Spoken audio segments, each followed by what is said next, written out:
Hello guys, welcome to crack competitive. तो इस video में आज हम कवर करेंगे एचटीएमएल के कुछ बेसिक टॉपिक्स, क्योंकि इसके बाद जो मैं नेक्स्ट वीडियो अपलोड करूँगी वो होगी रिलेटेड टू एचटीएमएल एमसीक्यूज़, तो उसमें आपकी हेल्प हो जाएगी। और वीडियो शुरू करने से पहले मैं कहना चाहूँगी कि please subscribe to this channel and hit the like button.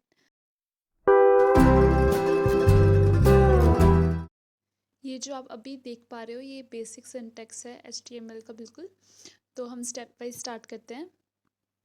जो ये फर्स्ट लाइन है डॉक टाइप एचटीएमएल, इससे ये डिफ़ाइन करता है कि जो हमारा डॉक्यूमेंट है वो कौन से वर्जन का है, मतलब कौन से स्टैंडर्ड का है। तो इसमें पता लग रहा है कि ये HTML5 से बिलोंग करता है, HTML5 से।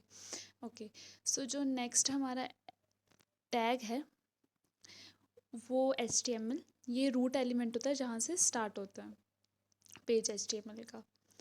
और जो नेक्स्ट है हेड टैग,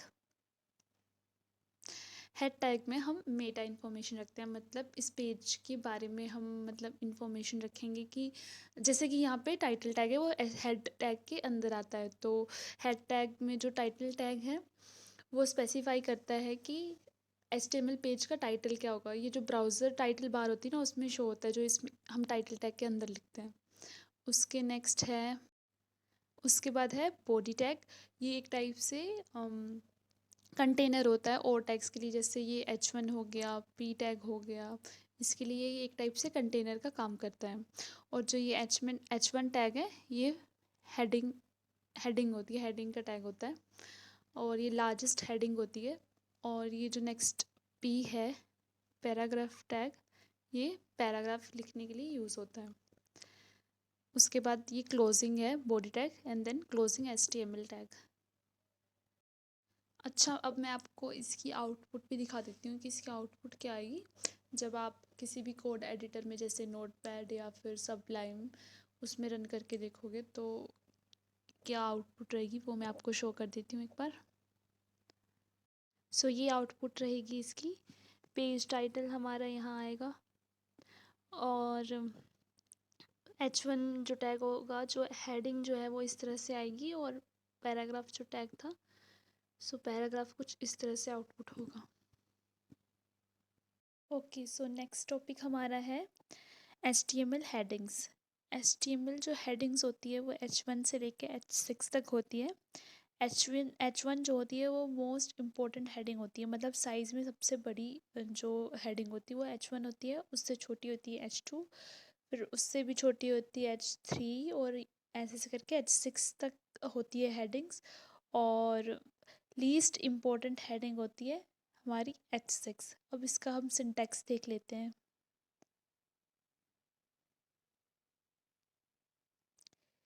ये इसका सिंटैक्स आ गया।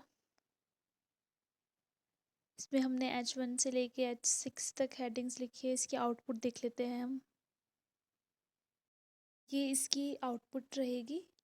H1 जो है यानी कि हेडिंग 1 वो सबसे बड़ी होगी, फिर H2, H3, H4, H5 और सबसे छोटी होगी H6। अच्छा, तो नेक्स्ट टॉपिक है हमारा HTML लिस्ट्स। तो जो HTML लिस्ट्स होती है वो होती है टू टाइप की। एक होती है अनऑर्डर्ड, जिसकी आउटपुट कुछ इस तरह से आती है, और दूसरी होती है ऑर्डर्ड, मतलब नंबर होता है उसके आगे, उसकी आउटपुट आती है कुछ इस तरह से। ओके, सो जो अनऑर्डर्ड लिस्ट होती है वो UL टैग से स्टार्ट होती है और उसमें जितने भी लिस्ट आइटम्स के जो नेम होते हैं वो हम एलाइड टैग के अंदर लिखते हैं। मैं इसका कोड भी आपको दिखा देती हूँ। ये इसका सिंटैक्स है। ये UL टैग से स्टार्ट होता है, फिर उसके अंदर एलाइड टैग के अंदर हम जो लिस्ट के नेम्स होते हैं वो लिखते हैं, जैसे यहाँ पे कॉफ़ी, टी, मिल्क, उसके क्लोजिंग UL। इसकी आउटपुट भी मैं आपको बता देती हूँ। तो इसकी आउटपुट कुछ इस तरह से रहेगी जब आप कोड को रन करेंगे। और अनऑर्डर्ड का मतलब ये होता है कि मतलब कोई ऑर्डर नहीं होगा, जैसे 1 2 3 करके हम करते हैं, तो इसका कोई ऑर्डर नहीं होगा और इसको बुलेटेड लिस्ट भी कहते हैं। अनऑर्डर्ड HTML लिस्ट के जो लिस्ट मेकर्स होते हैं वो चार टाइप के होते हैं। Disc, circle, square and none. मैं इसका आपको को सिंटैक्स और आउटपुट दिखा देती हूँ, फिर आपको ज़्यादा बेटर समझ आएगा। ये रहा इसका सिंटैक्स। मेनली इस चीज़ पे फोकस करना है, इस लाइन पे। UL style equal to list style type square. इसका मतलब है जो हम बुलेटेड लिस्ट जैसे इसकी आउटपुट में आती है, उसमें अब स्क्वायर टाइप में आएगा। रुको मैं इसकी आउटपुट आपको शो कर देती हूँ, आपको बेटर समझ आएगा फिर। ये है इसकी आउटपुट। ओके, सो ध्यान से देखिए, ये जो इसके लिस्ट मेकर्स है ये स्क्वायर शेप में है, ये जो है।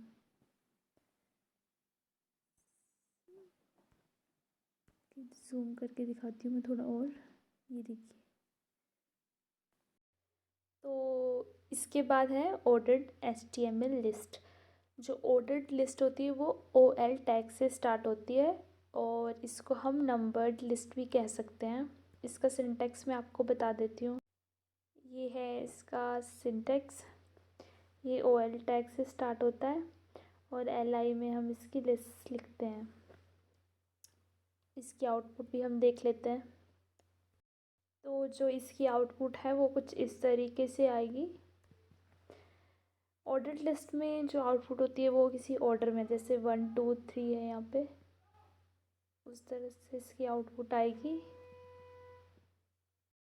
अब जो ऑर्डर्ड लिस्ट होती है उसका बाय डिफ़ॉल्ट तो ऑर्डर 1 2 3 करके ही आता है, बट आप चाहें तो आप उसको ए से, ऐसे ए से भी स्टार्ट कर सकते हैं, ABC। वो अपर केस या लोअर केस में दोनों में कर सकते हैं, या फिर जो रोमन नंबर होते हैं ना, अपर या लोअर में कहीं से भी स्टार्ट कर सकते हैं, टाइप इक्वल टू ए लिख के। मैं आपका इसका आपको इसका सिंटेक्स दिखा देती हूँ। ये है इसका सिंटेक्स, और यहाँ पे जैसे OL type equal to small a लिखा है, तो जो अब इसकी आउटपुट आएगी उसमें भी जो लिस्ट स्टार्ट होगी वो स्मॉल ए से स्टार्ट होगी, ABC ऐसे करके। मैं इसकी आउटपुट आपको दिखा देती हूँ। तो आउटपुट में जैसा कि आप देख सकते हैं कि जो लिस्ट स्टार्ट हुई है वो स्मॉल ए से स्टार्ट हुई है, ABC। ओके, सो अब हम इसकी कुछ बेसिक टैग्स भी देख लेते हैं। फर्स्ट है एंकर टैग। एंकर टैग जो होता है हाइपरलिंक इंसर्ट करने के लिए यूज़ होता है, और इसका जो मोस्ट इम्पॉर्टेंट एट्रीब्यूट होता है वो href होता है, जिसमें हम लिंक की डेस्टिनेशन कहाँ, मतलब इस लिंक को क्लिक करके हम कहाँ पहुँचेंगे वो हम यहाँ पे डिफ़ाइन करते हैं href में। सो इसका जो सिंटैक्स है वो कुछ इस तरह से होता है। ओके, सो मैं इसकी आउटपुट भी आपको बता देती हूँ कि किस तरह लिंक पे क्लिक करके हम जंप कर सकते हैं नेक्स्ट जो हमने डेस्टिनेशन में उसका हाइपरलिंक दिया होगा। तो आउटपुट में कुछ इस तरह से लिंक शो होगा। जब हम इस पे क्लिक करेंगे तो हम इंटरशाला जो है उसकी जो वेबसाइट है उस पर जंप कर जाएंगे। कुछ इस तरह से हम इंटरशाला की वेबसाइट पे आ जाएंगे जब हम उस लिंक को क्लिक करेंगे। ओके, सो जो नेक्स्ट टैग है हमारा वो है HR टैग। इसको हम कहते हैं हॉरिजॉन्टल रूलर। सो ये क्या होता है, जो HTML में हमने कंटेंट लिखा होता है उसको अगर हमको सेपरेट करना है, जैसे एक रूलर जो होता है उसके थ्रू ये सेपरेट कर देता है कंटेंट को। मैं इसका सिंटैक्स दिखा देती हूँ फिर आपको अच्छे से क्लियर होगा। जैसे कि इस कोड में हमने पहले H1 हेडिंग डाली है, उसके बाद हमने एक पैराग्राफ लिखा है, उसके बाद हमने HR टैग यूज़ किया है, उसका फिर से हमने एक पैराग्राफ लिखा है। सो आउटपुट में क्या होगा, आउटपुट में आपको शो कर देती हूँ इसकी।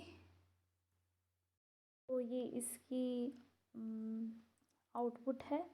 जैसा कि आप देख सकते हो HR टैग से ये हॉरिजॉन्टल जो रूलर है वो क्रिएट हो गया है। So let's move to the next topic now. So next topic है हमारा HTML फॉर्मेटिंग एलिमेंट्स।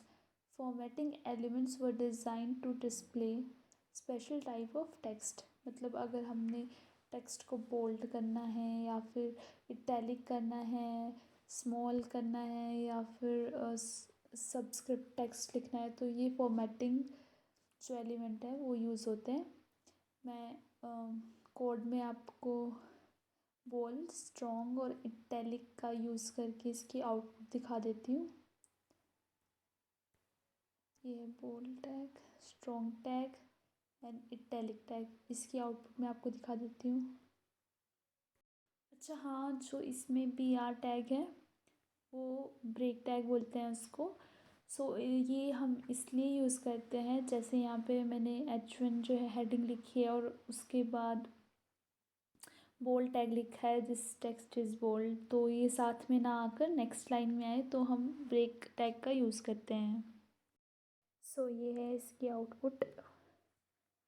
ये बोल्ड टैग की है और ये स्ट्रॉन्ग टैग की है और ये इटैलिक टैग की है। सो नेक्स्ट टॉपिक है हमारा टेबल टैग। सो टेबल टैग जो है वो HTML में टेबल बनाने के लिए यूज़ होता है। और जो ये टेबल टैग जो होता है उसमें हम TR TH TT एलिमेंट्स जो होते हैं वो यूज़ करते हैं। TR जो होता है वो टेबल रो के लिए यूज़ होता है। TH जो टैग होता है वो टेबल के हेडर के लिए, हेडिंग्स के लिए यूज़ होता है। और TT जो होता है वो टेबल सेल के लिए यूज़ होता है। सो ये है इसका सिंटेक्स। सो जो यहाँ पे स्टाइल टैग है वो CSS को इंसर्ट करने के लिए यूज़ होता है। इसमें हमने बॉर्डर दिया है ब्लैक कलर में। सो जो स्टाइलिंग होती है वो हम CSS में देते हैं। सो ये इसका है सिंटेक्स। यहाँ पे हमने जो है फर्स्ट रो ली है जिसमें हमने हेडिंग दी है मंथ और सेविंग्स। उसके बाद रो क्लोज। उसके बाद नेक्स्ट जो रो है उसमें वैल्यू दी है जनवरी और $10, मतलब मंथ एंड सेविंग। और उसके बाद जो है फिर से हमने नेक्स्ट जो रो है उसमें फरवरी और जो सेविंग्स थी वो $80 लिखिए और TR टैग क्लोज और टेबल टैग क्लोज और बॉडी टैग क्लोज। सो इसकी आउटपुट मैं आपको शो कर देती हूँ कैसी आउटपुट रहेगी इसकी। सो ये है इसकी output. Okay, so that's all for this video. I hope ये आपके लिए हेल्पफुल रही होगी। अगर रही होगी तो गिव इट अ लाइक।